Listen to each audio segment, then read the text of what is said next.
नमस्कार, स्वागत है आपका बिहार समाचार में। बिहार वालों के लिए सरकार ने आज कई बड़ी खुशखबरियां दे दी है। सौगातों की बरसात कर दी गई है बिहार वालों के लिए, साथ ही बिहार के गरीबों के लिए, किसानों के लिए, मजदूरों के लिए, विद्यार्थियों के लिए आज कई बड़ी घोषणाएं की गई। तो इधर झारखंड में मुख्यमंत्री हेमंत सोरेन जी ने झारखंड वासियों को बड़ी खुशखबरी दे दी है। तो आज बिहार और देश की बड़ी खबरों पर बात करेंगे। इससे पहले आपसे एक छोटी सी अनुरोध है, कृपया वीडियो को एक प्यारा सा लाइक अवश्य कर दीजिएगा। आपका लाइक करना ही हमारे मेहनत का फल होता है। बिहार में 1 लाख से भी अधिक गरीब परिवारों के घर में जल्द आएगी खुशहाली। नीतीश सरकार ने दी है बड़ी खुशखबरी। देखिए, बिहार में गरीब परिवारों के लिए स्वीकृत और अधूरे पड़े 1,01,704 आवासों का निर्माण कार्य जल्द ही पूरा कर लिया जाएगा। इस चालू वित्तीय वर्ष में ही इन आवासों का निर्माण कराने का निर्देश सभी जिलों को सरकार ने दे दिया है। देखिए, ग्रामीण विकास मंत्री श्रवण कुमार जी ने बताया है कि वित्तीय वर्ष 2012-13 से लेकर 2015-16 की अवधि में राज्य में इंदिरा आवास योजना के तहत कुल 18,03,871 लाभुकों को प्रथम किस्त के रूप में राशि दी गई थी। उसके बाद उन्हें राशि नहीं दी गई और अब तक 17,02,167 आवासों का निर्माण कार्य पूरा हो चुका है, लेकिन अभी भी 1,01,704 आवास का निर्माण कार्य पूरा नहीं हुआ है। इनमें से कुछ लाभुकों की मृत्यु हो गई है, तो कुछ लाभुक राज्य से अन्य राज्यों में पलायन कर गए हैं। तो इन सभी की समीक्षा कर लाभुकों को आवास निर्माण पूरा कराकर उन्हें सौंप दिया जाएगा। जिन लाभुकों को प्रथम किस्त की राशि का भुगतान किया गया था, उनके ही आवास को पूरा करके दिया जाएगा। और जितने भी आवास अभी तक अधूरे पड़े हैं, उन सभी को हर हालत में 15 दिसंबर तक पूर्ण कराने का निर्देश दिया गया है। और सुनिए, महंगाई को देखते हुए लाभुकों को भवन निर्माण कराने में काफी ज्यादा परेशानी हो रही थी, तो उन्हें पैसे बढ़ाकर भी दिए जाएंगे। बिहार में सरकारी जमीन पर कब्जा करने वालों पर गिरेगी गाज। नीतीश सरकार ने बना लिया है नया कानून। देखिए, बिहार में सरकारी जमीन, मकान या दूसरी संपत्ति पर अवैध कब्जा करने वालों को ठीक करने के लिए नीतीश सरकार ने नया और कड़ा कानून बना दिया है। सरकार का ये नया कानून बीते दिन बिहार विधानसभा में भी पास हो गया है। देखिए, बिहार सरकार ने सरकारी जमीन, मकान या फिर किसी और सरकारी संपत्ति पर कब्जा करने वालों के साथ साथ सरकारी जमीन को लीज पर लेकर समय पर भुगतान न करने वालों से सख्ती से निपटने के लिए ये कानून बनाया है। इस कानून के तहत सरकारी संपत्ति पर अवैध कब्जा करने वालों को 6 महीने की जेल की सजा के साथ साथ 10,000 रुपए का जुर्माना भी भरना पड़ेगा। बिहार के गरीबों के लिए सबसे बड़ी खुशखबरी आ गई है। बिहार में अब कोई भी ऐसा गरीब नहीं रहेगा जिनके पास उनका अपना घर नहीं हो। हर एक गरीब को सरकार पक्का घर देगी। बिहार सरकार ने ऐलान कर दिया है कि इसी वित्तीय वर्ष यानी 2024-25 में, जिसमें मात्र अब कुछ ही महीने बचे हुए हैं, इसमें गरीबों को 5,71,975 पक्के मकान देने का लक्ष्य रखा गया है। देखिए, बिहार के ग्रामीण विकास मंत्री श्रवण कुमार जी ने बताया कि वर्ष 2015-16 से लेकर अब तक यानी 2024 तक बिहार में 37 लाख प्रधानमंत्री ग्रामीण आवास योजना का लक्ष्य मिला था, जिसमें से 36,60,000 लोगों को घर दिए जा चुके हैं। लेकिन अभी भी 5,71,975 गरीबों को आवास मिलना बाकी है और इसी वित्तीय वर्ष में इन गरीबों को सरकार पक्का मकान देने जा रही है। झारखंड के मुख्यमंत्री हेमंत सोरेन जी आज सीएम पद की शपथ लेंगे। राहुल गांधी समेत गठबंधन के कई नेता इसमें शामिल हो रहे हैं। देखिए, हेमंत सोरेन जी आज चौथी बार झारखंड के मुख्यमंत्री की पद की शपथ लेंगे। शाम 4 बजे शपथ ग्रहण समारोह आयोजित किया गया है, जिसमें झारखंड के राज्यपाल संतोष गंगवार उन्हें सीएम पद की शपथ दिलाएंगे। शपथ ग्रहण समारोह में राहुल गांधी के अलावा इंडिया गठबंधन के तमाम बड़े नेता शामिल हो रहे हैं। शपथ ग्रहण समारोह में कांग्रेस के अध्यक्ष मल्लिकार्जुन खड़गे, लोकसभा में नेता प्रतिपक्ष राहुल गांधी, शरद पवार, पश्चिम बंगाल के सीएम ममता बनर्जी, पंजाब के सीएम भगवंत मान, हिमाचल प्रदेश के मुख्यमंत्री सुखविंदर सिंह सुक्खू, दीपांकर भट्टाचार्य, अरविंद केजरीवाल, उद्धव ठाकरे, अखिलेश यादव, महबूबा मुफ्ती, उदयनिधि स्टालिन, डीके शिव कुमार, तेजस्वी यादव, मनीष सिसोदिया, पप्पू यादव और संजय सिंह भी शपथ ग्रहण में समारोह में शामिल हो रहे हैं।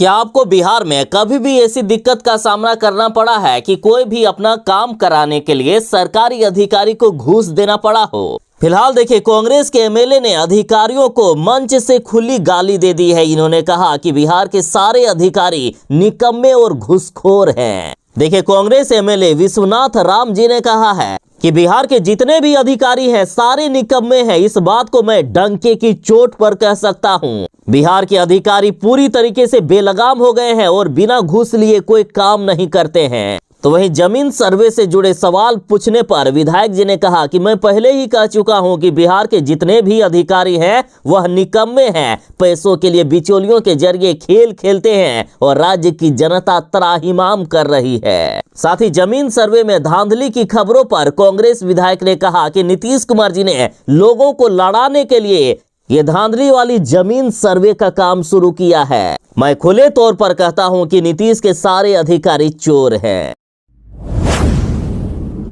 बिहार में जमीन सर्वे का काम 3 महीने के लिए रोक दिया गया था, लेकिन अब फिर से जमीन सर्वे का काम शुरू होगा। साथ ही राजस्व एवं भूमि सुधार मंत्री जी ने कहा है कि जमीन सर्वे के लिए अब तक यदि नहीं जुटा पाए कागजात फिर भी कोई बात नहीं है, सेल्फ डिक्लेरेशन की बढ़ गई है तारीख। देखिए, राजस्व एवं भूमि सुधार मंत्री दिलीप जायसवाल ने कहा है कि जमीन सर्वे का काम जनता के अनुसार होगा, उनको दिक्कत देकर सर्वे नहीं किया जाएगा। देखिए, भूमि सर्वेक्षण के लिए पोर्टल पर सेल्फ डिक्लेरेशन की अंतिम तारीख 30 नवंबर दी गई है, लेकिन बड़ी खबर है कि सरकार इस तारीख को बढ़ाने वाली है और ये बड़ा फैसला जनता के दिक्कत को देखते हुए सरकार ने लिया है। बिहार विधानसभा के सत्र के दौरान तेजस्वी यादव के एमएलए आंख में काली पट्टी बांधकर आ गए और कहे कि मैं सुशासन बाबू हूं, मुझे कुछ भी नहीं दिखता है। देखिए, आरजेडी विधायक मुकेश रोशन आंख में काली पट्टी बांधकर विधानसभा पहुंच गए। पत्रकारों से बात करते हुए इन्होंने कहा कि मैं सुशासन बाबू हूं, बिहार में मुझे कुछ भी नहीं दिखता है। ना तो सीएम को घोटाला दिखाई दे रहा है और ना ही बढ़ता हुआ अपराध नजर आता है। इन्होंने कहा कि मैं सुशासन बाबू हूं, मैं अंधा हो गया हूं, मुझे कुछ भी नहीं दिखता है। चाहे बिहार में भ्रष्टाचार हो रहा हो, कानून व्यवस्था की स्थिति कितनी भी बदतर हो, लगातार आपराधिक घटनाएं चाहे क्यों ना हो रहा हो, मेरे आंख में पट्टी बंधी हुई है, मुझे कुछ भी नहीं दिखता है। साथ ही इन्होंने हाथ में एक पोस्टर भी लिए हुए थे जिसमें से लिखा गया है कि बिहार में बहार है, गोलियों की बौछार है, अपराधियों की सरकार है, हर दिन हो रहा लूट, हत्या और बलात्कार है, फिर भी कहते हैं कि बिहार में बहार है, नीतीश कुमार है। बिहार में बारिश होने वाली है। मौसम विभाग ने बिहार में बारिश का अलर्ट जारी कर दिया। साथ ही कहा कि बिहार में बारिश के बाद भयानक तरीके से कनकनी वाली ठंड बढ़ेगी। बंगाल की खाड़ी में फेंगल चक्रवाती तूफान का असर जताया गया। बंगाल की खाड़ी में उठे इस चक्रवाती तूफान के कारण बिहार के अधिकांश जिलों में बारिश की संभावना जताई गई है। मौसम विभाग ने कहा है कि 30 नवंबर तक प्रदेश में हाड़ कपा देने वाली ठंड की शुरुआत हो जाएगी। फिलहाल अभी कोहरे की चपेट में आ गया है बिहार। ट्रेन की लेट होने से भी परेशानियां बढ़ गई है, तो बिहार वाले जरा सावधान हो जाएं। बिहार में मौसम विभाग ने अलर्ट जारी कर दिया है कि छाएगा घना कोहरा, पड़ेगी कड़ाके वाली ठंड। राजद नेता ने कहा है कि नीतीश कुमार जी का दिमाग काम नहीं कर रहा है और सम्राट चौधरी और विजय सिन्हा रावण है, रावण। देखिए, राजद नेता सुधाकर सिंह ने बड़ा विवादित बयान दे दिया है। इन्होंने आरोप लगाया है कि बिहार में हर दिन किसी न किसी की हत्या हो रही है, लेकिन सरकार कुछ नहीं कर रही है। इन्होंने नीतीश कुमार जी के स्वास्थ्य पर सवाल उठाते हुए यहां तक कह दिया कि नीतीश कुमार का दिमाग काम नहीं कर रहा है। सुधाकर सिंह ने राज्य में हो रही हत्याओं के लिए सरकार से माफी मांगने की अपील की है। साथ ही इन्होंने कहा कि राज्य में दर्जनों हत्याएं हो रही है, फिर भी मुख्यमंत्री माफी नहीं मांगेंगे क्योंकि वह गृह मंत्री भी हैं। वो कभी माफी नहीं मांगेंगे क्योंकि उनका दिमाग ही काम नहीं कर रहा है। तो उनकी पार्टी वालों को माफी मांगना चाहिए। जो हालात अभी है उससे भी बदतर स्थिति बिहार की होने वाली है अगर ये लोग रह गए तो। साथ ही इन्होंने बिहार के दोनों डिप्टी सीएम सम्राट चौधरी और विजय सिन्हा की तुलना रावण से कर दी। बिहार के गन्ना किसानों के लिए बड़ी खुशखबरी है। सरकार ने तय कर दी है फसल की कीमत। इस बार ज्यादा कीमत पर सरकार किसानों से गन्ना खरीदेगी। अभी फिलहाल प्रति क्विंटल 10 रुपए का इजाफा यानी बढ़ोतरी कर दी गई है। देखिए, बिहार के ज्यादातर चीनी मिल बंद होने के कारण गन्ना किसानों के लिए चुनौती बढ़ गई थी और उन्हें फसल की उचित कीमत नहीं मिल पा रही थी। और इसी समस्या को ध्यान में रखते हुए सरकार ने प्रति क्विंटल सभी वैरायटी के गन्ना की कीमत में 10 रुपए का इजाफा कर दिया है। अब उच्चतम क्वालिटी वाले गन्ने की कीमत 365 रुपए प्रति क्विंटल होगी, तो वहीं सामान्य क्वालिटी वाले गन्ने की कीमत 345 रुपया प्रति क्विंटल, निम्न कोटे वाले गन्ने की कीमत 310 रुपया प्रति क्विंटल होगी। ललन सिंह ने कहा है कि मुसलमान जदयू को वोट नहीं देते हैं, नीतीश कुमार की पार्टी को वोट नहीं देते हैं। और अब केंद्रीय मंत्री सह जदयू सांसद ललन सिंह मुश्किल में पड़ गए हैं। पहले इनके इस बयान को लेकर हंगामा मच गया था और अब इस बयान को लेकर उनकी मुश्किलें बढ़ गई है। उनके खिलाफ मुजफ्फरपुर व्यवहार न्यायालय में परिवाद दायर कर दिया गया है, इनके खिलाफ केस कर दिया गया है और इस मामले में अगली सुनवाई की तारीख 4 दिसंबर निर्धारित की गई है।